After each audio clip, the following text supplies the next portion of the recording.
Baik, saya mulai. Assalamualaikum warahmatullahi wabarakatuh. Waalaikumsalam warahmatullahi wabarakatuh, Bapak. Wabarakatuh. Kabarnya kelas A sehat semua ya. Sehat, Pak. Alhamdulillah, sehat, Pak. Bapak. Pak. Ini untuk ketua kelasnya siapa ya? Ketua kelasnya siapa ya? Jamasri, Pak. Jamas. Oh, iya. Ya. Iya, Pak, saya, Pak. Oh iya, Mas Jamasri. Tolong untuk memulai kegiatan pembelajaran pada kesempatan kali ini silahkan.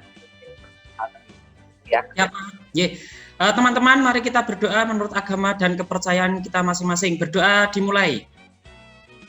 Berdoa selesai. Baik, terima kasih Mas Jamasri telah berdoa ya. Mudah-mudadan pelajaran kita kali ini bisa berjalan dengan lancar tanpa halangan.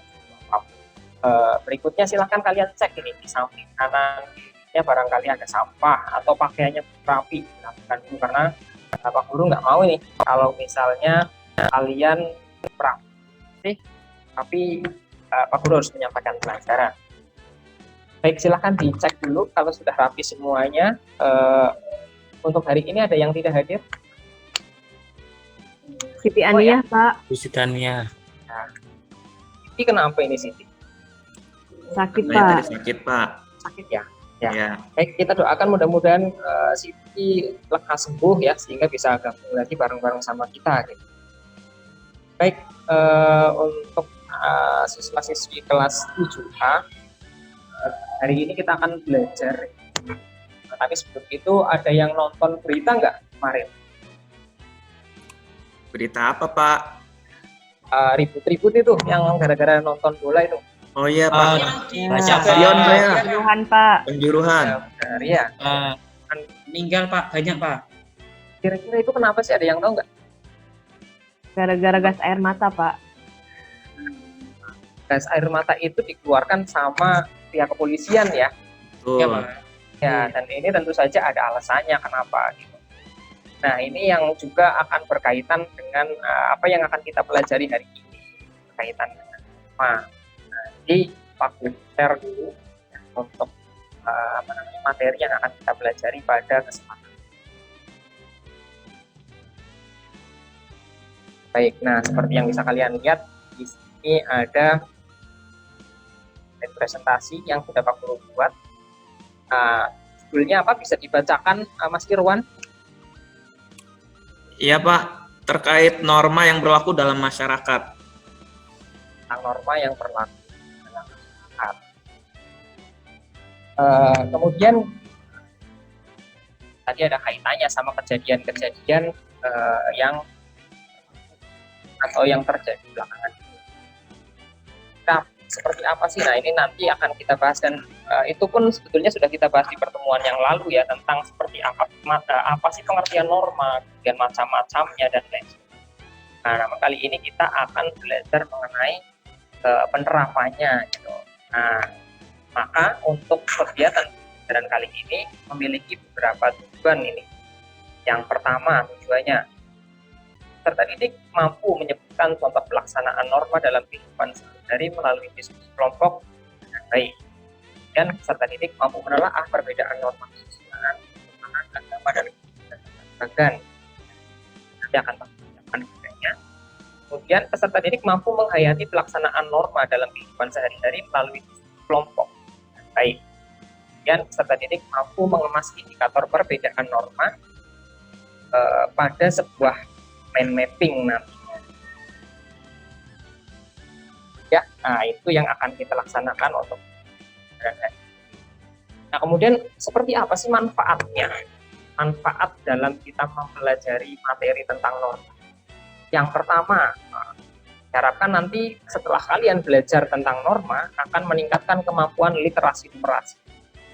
Seperti apa sih? Nanti kita lihat.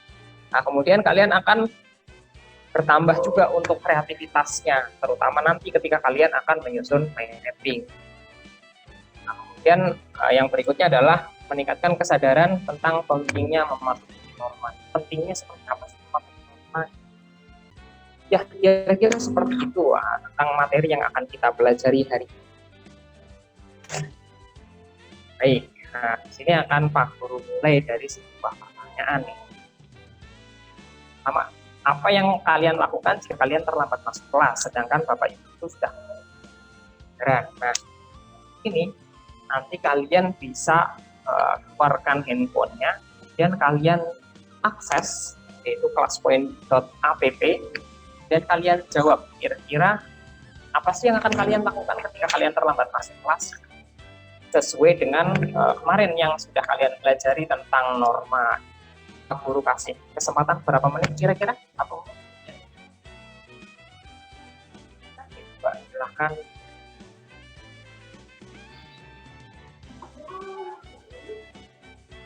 Bapak, maaf, saya nggak bawa HP, Pak.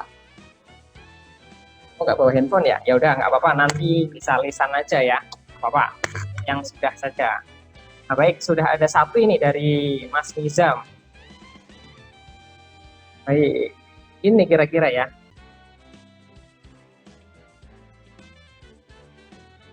Baik, nah, dari pertanyaan yang sudah Pak Guru ajukan, oh ya terima kasih. Baik, sudah semuanya ya. Ada yang malu gitu ya. Coba bacakan ini dari Mbak Ike dulu. Jawabannya? Iya Pak, saya biasanya kalau telat masuk kelas, guru sudah mulai pelajaran, saya mengucapkan salam dulu Pak, dan izin masuk kelas dengan etika gitu Pak, dengan santun seperti itu. Ya, kira-kira ada pendapat lain nggak ini dari Mas Irwan? Betul nggak apa yang disampaikan sama Mbak Ike tadi? Betul sekali, Pak.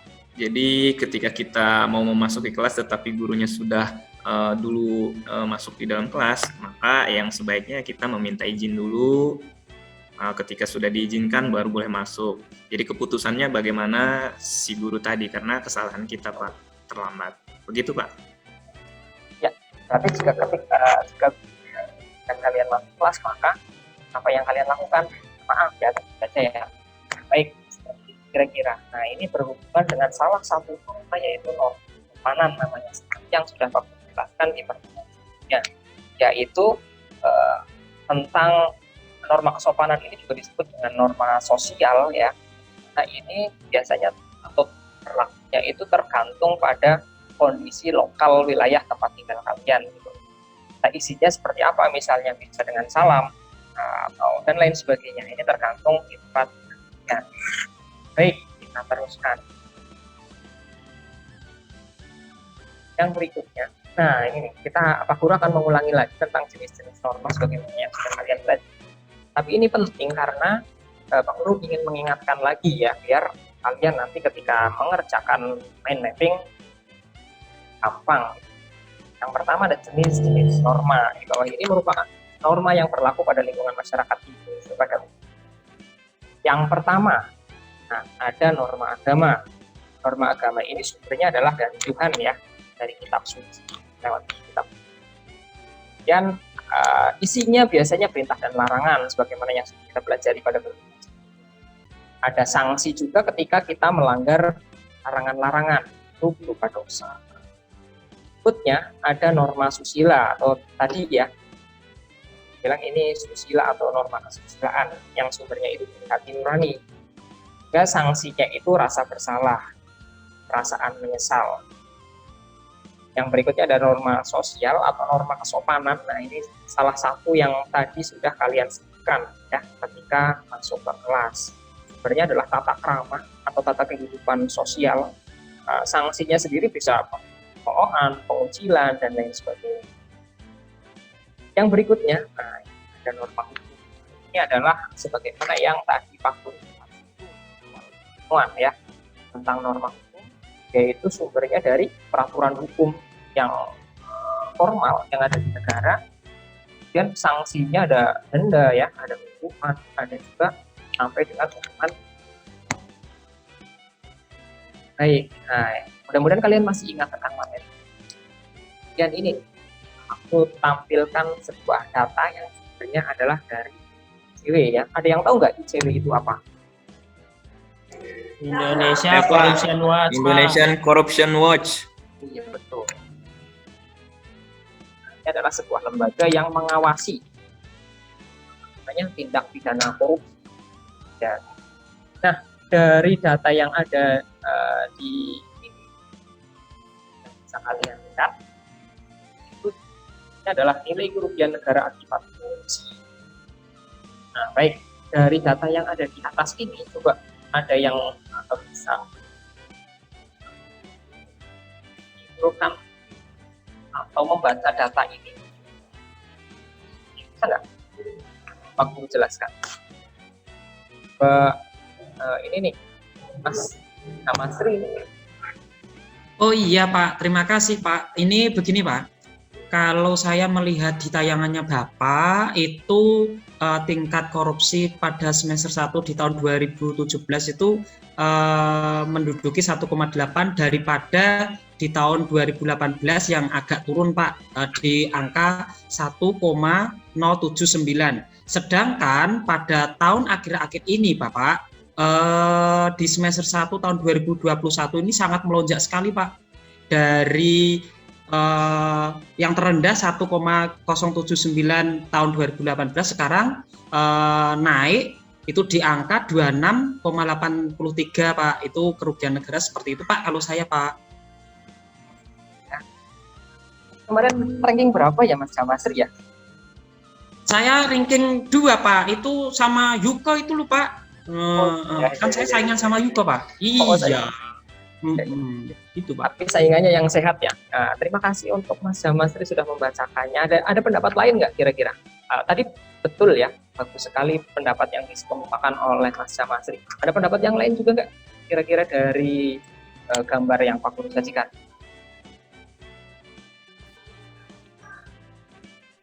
Oh ada dari Mas Nizam nih, bagaimana ini? Ya Pak, tingkat korupsi kita tinggi banget Pak. Dari 2017 sampai 2021 tuh grafiknya tinggi banget ya Pak. Wah, kerugiannya makin tinggi makin tahun, hutang kita makin banyak Pak. Betul, iya. Kali apa yang disampaikan sama Nizam ya. Ternyata ya.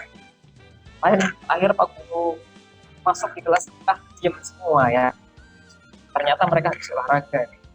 Nah, untuk pertemuan kali ini dari data ini tadi apa yang disampaikan sama Mas Jama, Mas Nizam semuanya. Dan jika kalian telaah ternyata dari tahun yang ada di situ sampai dengan tahun 2020, karena tahun 2020 jalan ya, angka kerugian negara ini sampai angka yang sangat fantastis ya. Nah, ini nih. 62 triliun. Kemudian ada kasus sebanyak 1.282 perkara dengan total 1.400 terdakwa. Nah, ini di tahun 2020 saja pada miris ya dengan negara kita ya. Nah, Pak Guru harapkan mudah-mudahan kalian sebagai generasi penerus ini bisa memperbaiki kondisi negara kita. Baik, data berikutnya. Nah, ini nih. Masih data yang sama. Tahun 2021. Ini tentang sektor korupsi di Indonesia. Coba Pak Guru ingin mendengar pendapat nih dari teman-teman yang lain. Tadi sudah dikemukakan sama Mas Jamasri dan Mas Nizam nih. Sekarang coba siapa yang mau dengan sukarela nih? Boleh Bapak, saya Pak. Ya, silakan. Itu ranking 1 juga ini kemarin. Silakan. Iya, alhamdulillah. Ya, jadi kalau dilihat dari grafiknya ya Pak ya, ini ternyata yang banyak dikorupsi itu adalah dana desa Bapak. Seperti itu, sekitar 154 kasus ya Pak dari semuanya, dan yang paling kecil itu perdagangan 13.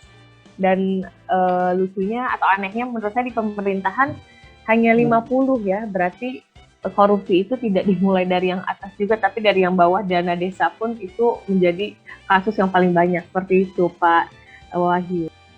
Ya, telaahnya luar biasa ya, pantesan satu ya. Ya, luar biasa ini. Ini dari dana desa ya, kemudian sampai dengan perdagangan.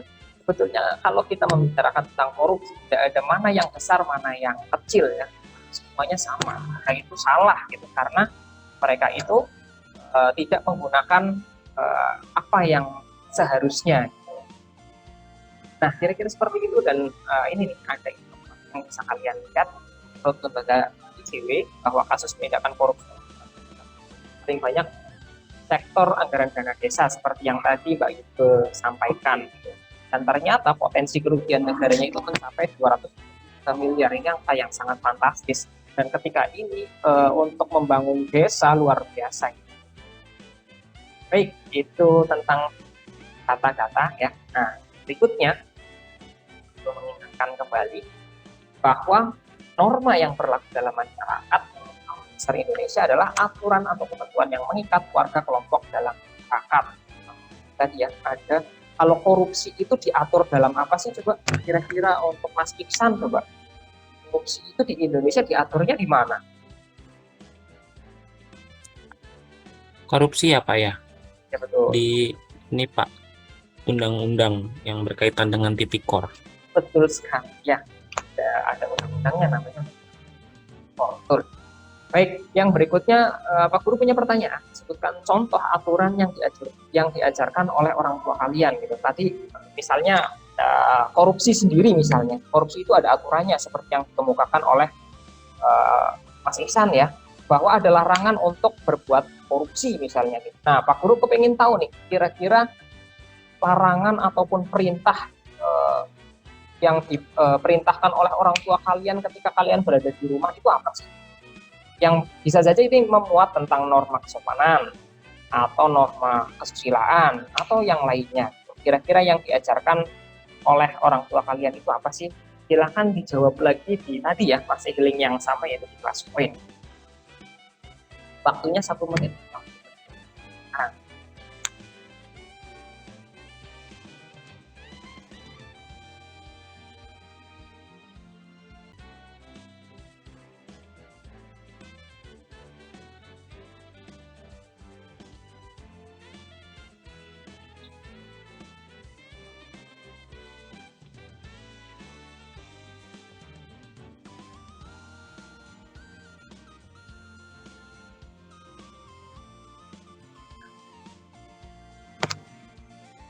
baik, sepertinya sudah semua ya. Baik, Pak Guru kepengen tadi sudah mana ada dari Mbak Fajar bacakan. Apa sih yang pernah diperintah atau dilarang di rumahnya coba? Iya Pak, jadi kalau di rumah itu saya tidak boleh main atau pergi keluar dan harus sudah kembali ke rumah paling lambat itu jam 9 malam Pak. Nah, yang Pak Guru, ya bagus sekali ya dari Mbak Fajar ya tadi. Ini hampir sama juga sama Mbak. Nah, kira-kira kalau misalnya kalian ternyata di suatu hari main dan melebihi jam malam yang sudah ditentukan, gimana rasanya kira-kira Mbak Fajar? Rasanya kalau lebih dari jam 9 malam pasti deg-degan Pak, karena pasti saya sudah ditelepon, dihubungi sama orang tua saya, takut nanti sampai di rumah dimarahin.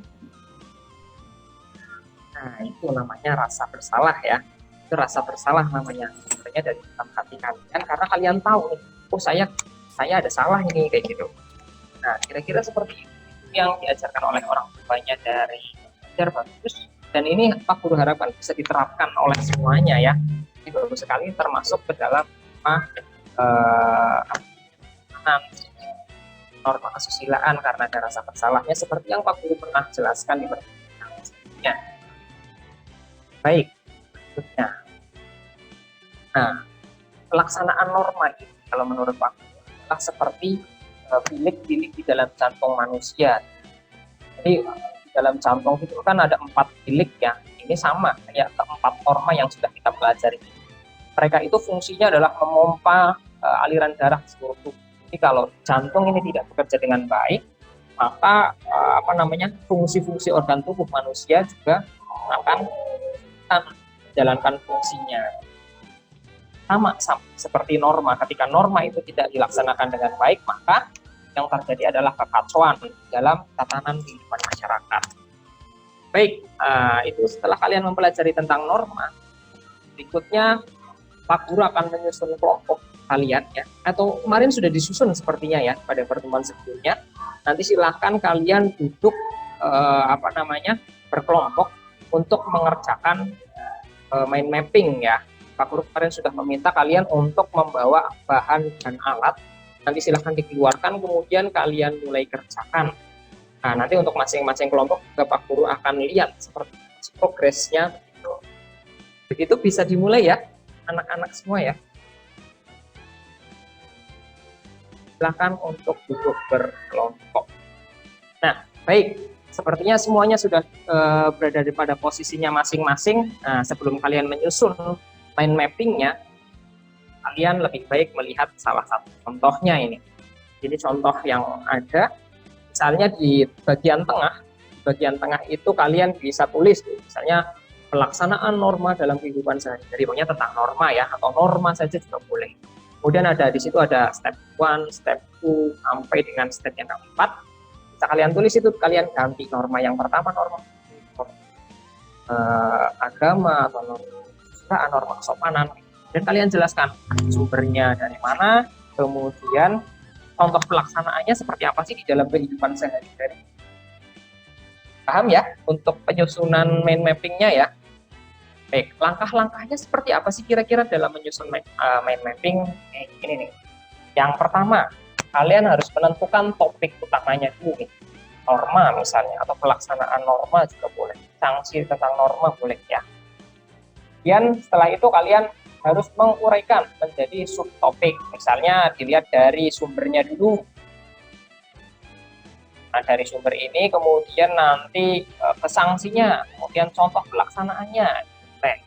Kemudian kalian harus menghubungkan setiap subtopik ketika tidak dilaksanakan bagaimana dan seterusnya.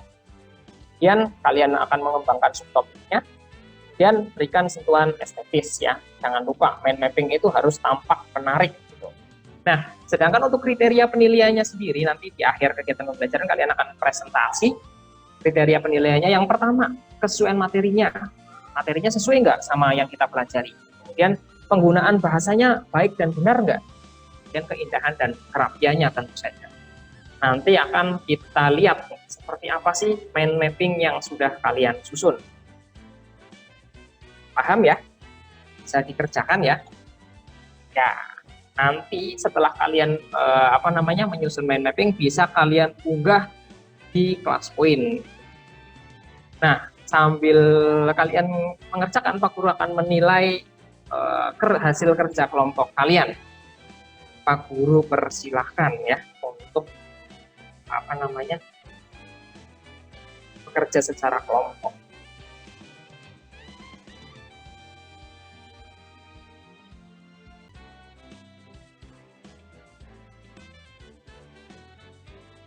Baik, nanti yang sudah selesai bisa dikirimkan ya sesuai link yang ada.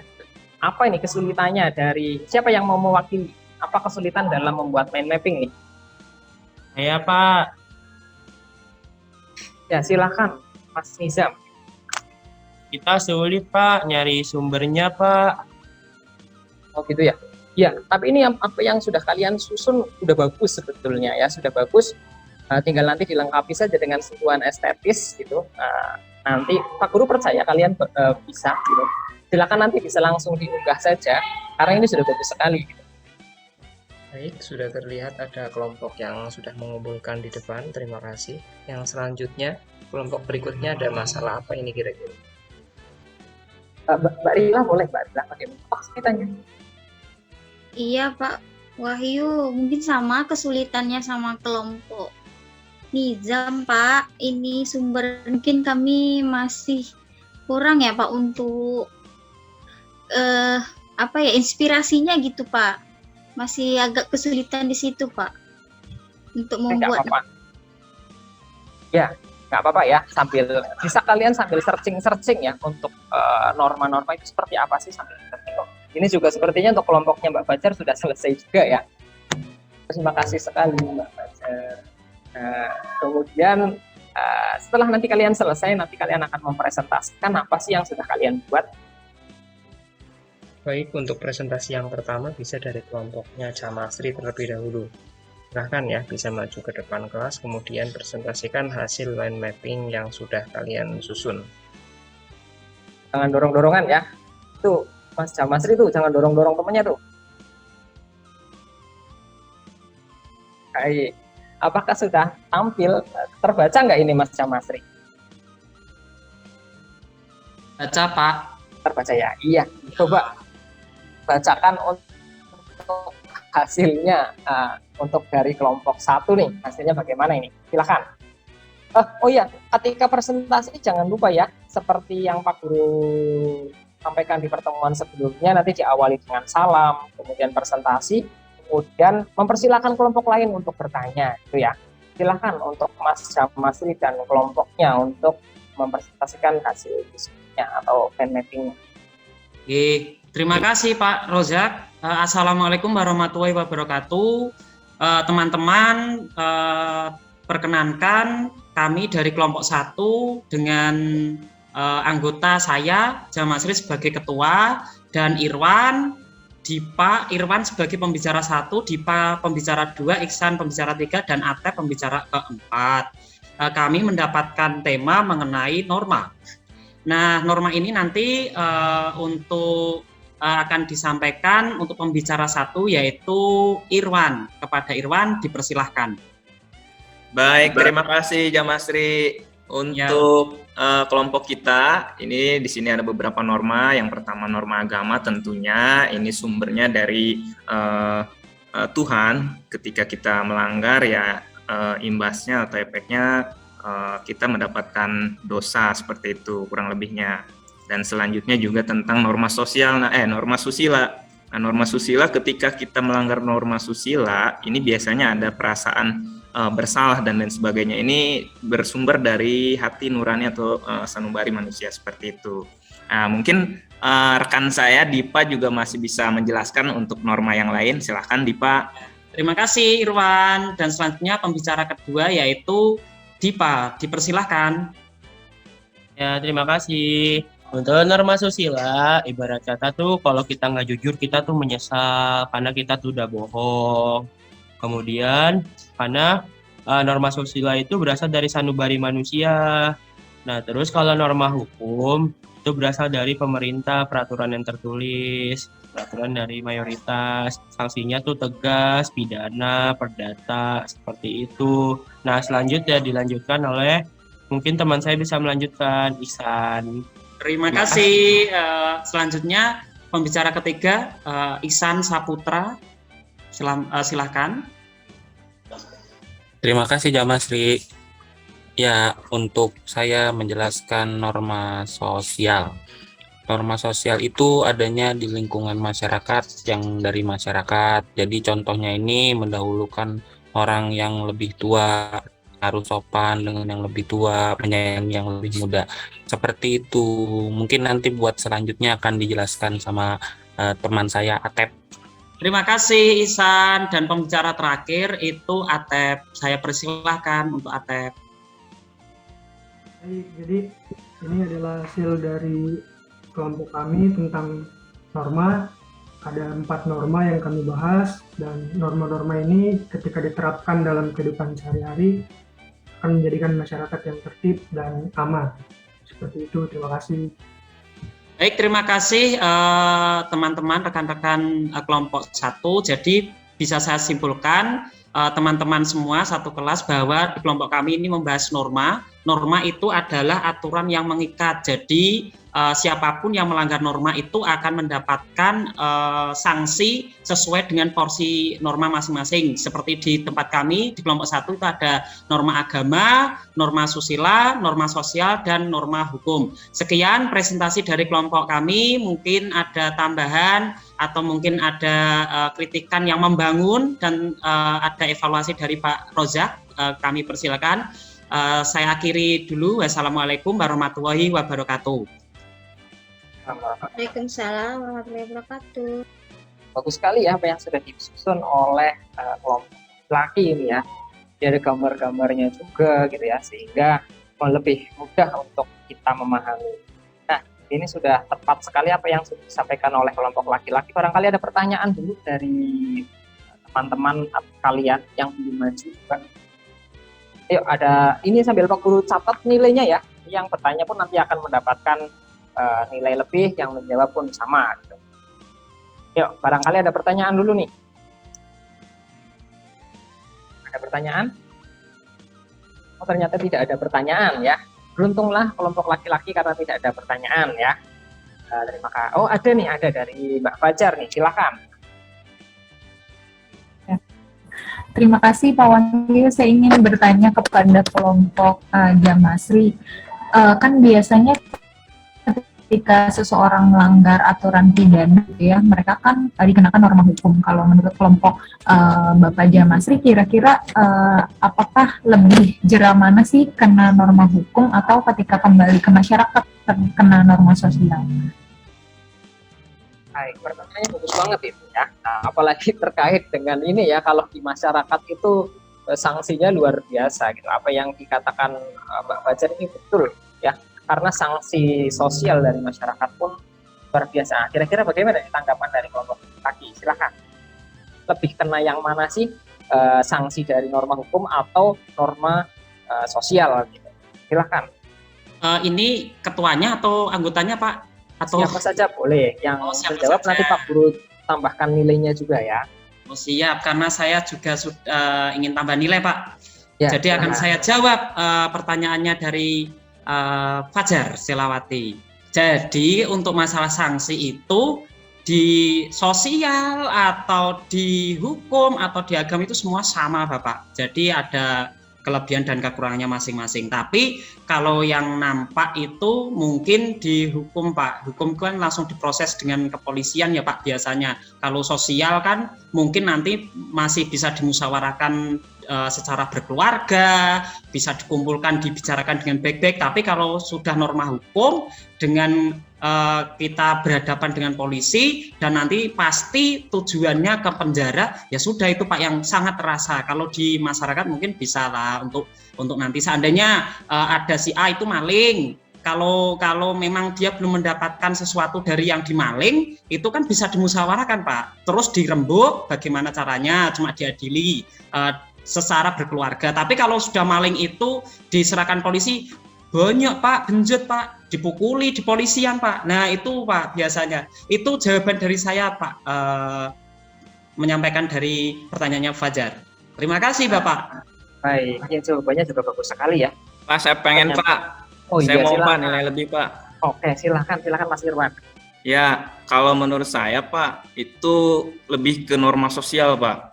Jadi kalau misalkan norma hukum itu efeknya cuman personal aja Pak. Misalkan contoh Ferdi Sambo, ketika melanggar peraturan pidana, maka dia yang ditetapkan sebagai tersangka dan secara personal hanya dia gitu ya. Tetapi kalau misalkan ke norma sosial, ini akan berdampak ke seluruh anggota keluarganya Pak.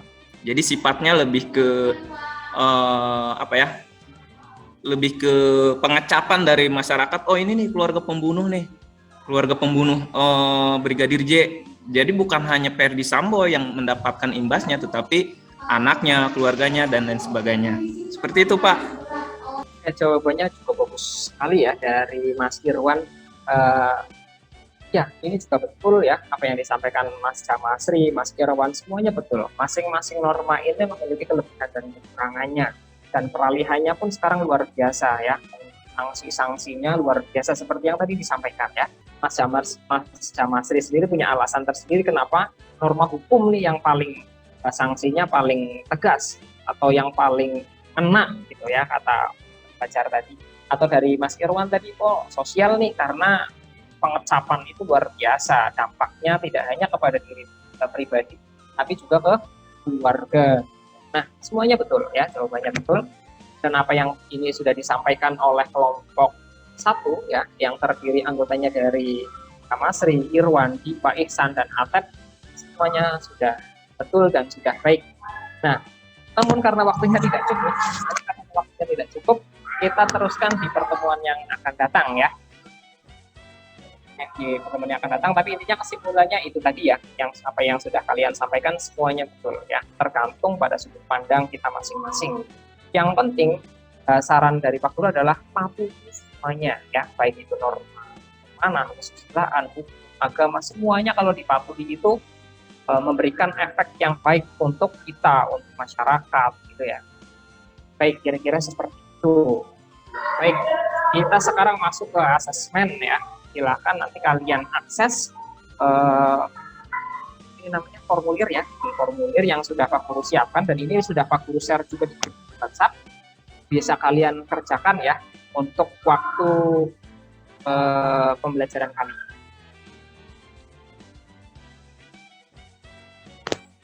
Baik, ya kalau sudah selesai kita teruskan ya. Sudah selesai semuanya ya. Sepertinya Pak Guru sudah lihat semuanya, sudah selesai semuanya. Baik, siapa yang akan memberikan kesimpulan ya setelah mengikuti kegiatan pembelajaran kali ini? Apa sih kira-kira manfaat yang sudah kalian dapatkan atau nilai-nilai apa sih yang sudah kalian dapatkan selama mengikuti kegiatan pembelajaran kali ini? Silakan, siapa yang mau menjelaskan ini? Ya, silakan Mas Nizam. Aku Pak, aku pengen dapat nilai. Ya. Jadi manfaat kita belajar hari ini adalah kita jadi memahami Pak norma-norma yang ada di masyarakat, dari norma agama, hukum, kesopanan, sama kesusilaan. Dan kita dapat menerapkan itu dalam kehidupan sehari-hari kita, Pak. Baik, ya, itu tepat sekali ya. Bagus, jadi kalian sudah mengerti tentang norma-norma dan bagaimana pelaksanaannya, bagaimana sanksinya, dan lain sebagainya. Baik, sepertinya kita sudah sampai di akhir kegiatan. Dan ya waktunya kita hampir selesai. Kemudian ada sesuatu yang Pak Guru ingin infokan, yaitu terkait dengan materi berikutnya ya. Di pertemuan berikutnya kalian akan belajar tentang ini nih. Ini secara perumusan itu pertemuan sebelumnya, sistematika sebelumnya. Yang akan datang, maksudnya yang akan datang. Nah, ini kita akan belajar tentang bagaimana sih dasar negara kita dirumuskan sampai dengan di amandemen atau di rumah. Baik, kira-kira seperti yang akan kita pelajari di pertemuan yang akan datang. Terima kasih ya. Dan tadi apa yang sudah kalian paparkan di depan sangat baik ya. Pastikan bahwa kalian itu punya niat yang baik masuk sekolah, mengerjakan tugas-tugas baik. Salah satu pelaksanaan rumah ya. Kira-kira seperti itu. Ada yang ingin ditanyakan dulu sebelum Pak Guru akhiri? Kalau tidak ada pertanyaan, baik, seperti yang tadi ya. Tadi Mas Jamasri sudah memimpin berdoa. Sekarang untuk wakilnya, sepertinya Mas Nizam ya. Silakan dipimpin berdoa untuk Mas Nizam. Pak duduk, guru siap, gerak. Berdoa mulai. Berdoa selesai. Beri salam. Assalamualaikum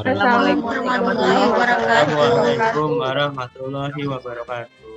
Waalaikumsalam warahmatullahi wabarakatuh. Baik, sampai jumpa di pertemuan. Terima kasih teman-teman semua.